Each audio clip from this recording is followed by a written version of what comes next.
ಜೈ Anjaneya. Captaincy ಟಾಸ್ಕ್ಗೆ big boss ಕೊಟ್ಟಿರೋ twist ಏನು? Rules break ಮಾಡಿರೋ ಗಿಲ್ಲಿ ನಟ ಕ್ಯಾಪ್ಟನ್ಸಿನ ಕಳ್ಕೊಂತಾರ?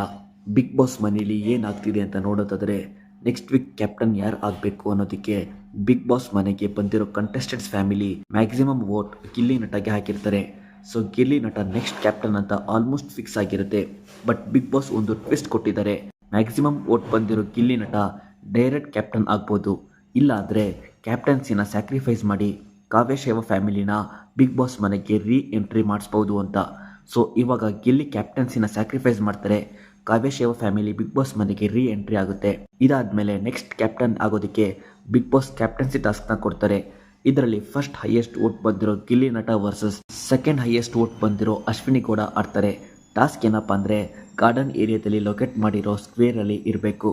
ಒಂದು ಕೈಯಲ್ಲಿ ಬಲೂನ್ನ ಬ್ಯಾಲೆನ್ಸ್ ಮಾಡಬೇಕು, ಇನ್ನೊಂದು ಕೈಯಲ್ಲಿ ಬಾಲ್ಸ್ನ ಬಾಕ್ಸ್ಗೆ ಹಾಕಬೇಕು. ಯಾರು ಹೈಯೆಸ್ಟ್ ಬಾಲ್ಸ್ ಕಲೆಕ್ಟ್ ಮಾಡ್ತಾರೋ ಅವರೇ ವಿನ್ನರ್.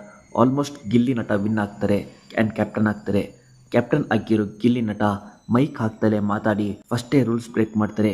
ಇಷ್ಟು ದಿನ ಯಾರೇ ಕ್ಯಾಪ್ಟನ್ ಆಗಿದ್ರು ಬಿಗ್ ಬಾಸ್ ಮನೆ ಕೆಲಸ ಮಾಡ್ದಲೇ ಇರೋ ಗಿಲ್ಲಿ ನಟ ಇವಾಗ ಕ್ಯಾಪ್ಟನ್ ಗಿಲ್ಲಿ ನಟ ಹೇಳೋ ಮನೆ ಕೆಲಸನ ಬೇರೆ ಕಂಟೆಸ್ಟೆಂಟ್ ಮಾಡಬೇಕಾ ಬೇಡವಾ ಅಂತ ಕಮೆಂಟ್ ಮಾಡಿ. ಅಪ್ಕಮಿಂಗ್ ವೀಕ್ ಇಂಟ್ರೆಸ್ಟಿಂಗ್ ಇದೆ. ಇದೇ ಥರದ ರಿವ್ಯೂಸ್ಗೆ ಈ ಚಾನಲ್ ಸಬ್ಸ್ಕ್ರೈಬ್ ಮಾಡಿ. ಜೈ ಆಂಜನೇಯ.